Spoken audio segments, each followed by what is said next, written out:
اعوذ باللہ من الشیطان الرجیم۔ اللہ کی پناہ چاہتا ہوں شیطان مردود سے۔ بسم اللہ الرحمن الرحیم۔ اللہ کے نام سے شروع جو نہایت مہربان رحمت والا۔ ألم يروا أنا جعلنا الليل ليسكنوا فيه والنهار مبصرا إن في ذلك لآيات لقوم يؤمنون۔ آسان ترجمہ کنز العرفان۔ کیا انہوں نے نہ دیکھا کہ ہم نے رات بنائی تاکہ وہ اس میں آرام کریں اور دن کو آنکھیں کھولنے والا بنایا؟ بے شک اس میں ان لوگوں کے لیے ضرور نشانیاں ہیں جو ایمان رکھتے ہیں۔ تفسیر فرمایا کہ کیا انہوں نے نہ دیکھا، اس آیت میں مرنے کے بعد دوبارہ اٹھائے جانے پر دلیل ہے، کیونکہ جو دن کی روشنی کو رات کی تاریکی سے اور رات کی تاریکی کو دن کی روشنی سے بدلنے پر قادر ہے، وہ مردے کو زندہ کرنے پر بھی قادر ہے۔ نیز لیل و نہار کے انقلاب سے یہ بھی معلوم ہوتا ہے کہ اس میں لوگوں کی دنیاوی زندگی کا انتظام ہے، اور نظام زندگی کو اس طرح پیدا کرنے میں ان لوگوں کے لیے ضرور اللہ تعالیٰ کی قدرت کی نشانیاں ہیں جو ایمان رکھتے ہیں۔ اہم بات، دن اور رات کے بنانے میں اگرچہ تمام مخلوق کے لیے نشانیاں ہیں، لیکن یہاں ایمان والوں کو بطور خاص اس لیے ذکر کیا گیا کہ وہی ان نشانیوں سے اپنا ایمان مضبوط کرتے ہیں۔ وَيَوْمَ يُنفَخُ فِي الصُّورِ فَفَزِعَ مَن فِي السَّمَاوَاتِ وَمَن فِي الْأَرْضِ إِلَّا مَن شَاءَ اللَّهُ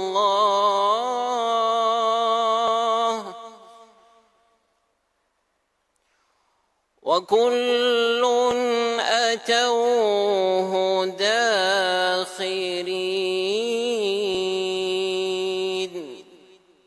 اور جس دن سور میں پھونکا جائے گا تو جو آسمانوں میں ہے اور جو زمین میں ہے سب گھبرا جائیں گے، مگر وہ جنہیں اللہ چاہے، اور سب اس کے حضور عاجزی کرتے ہوئے حاضر ہوں گے۔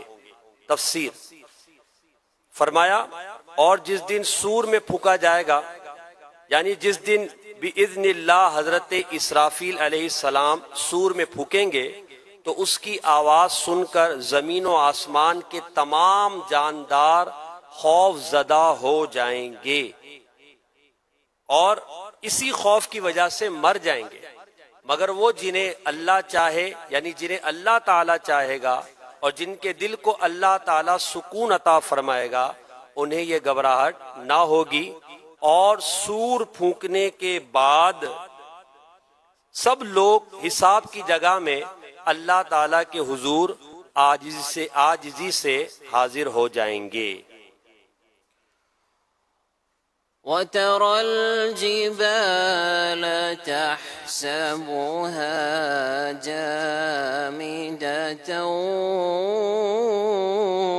وَهِيَ تَمُرُّ مَرَّ السَّحَابِ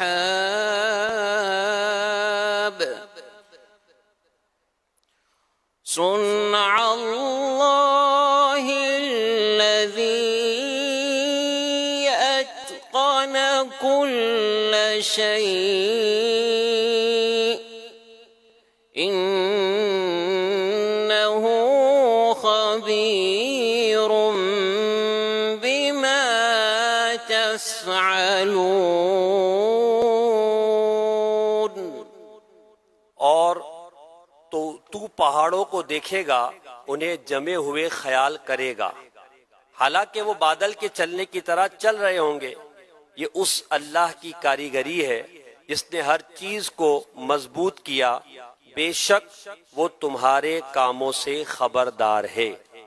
تفسیر: اس آیت کا معنی یہ ہے کہ سور پھونکنے کے وقت پہاڑ اپنی بڑی جسامت کی وجہ سے دیکھنے میں تو اپنی جگہ ثابت معلوم ہوں گے، جبکہ حقیقت میں وہ بادلوں کی طرح انتہائی تیز چلتے ہوں گے، جیسا کہ بادل وغیرہ بڑے جسم چلتے ہیں، لیکن حرکت کرتے ہوئے معلوم نہیں ہوتے، یہاں تک کہ وہ پہاڑ زمین پر گر کر اس کے برابر ہو جائیں گے۔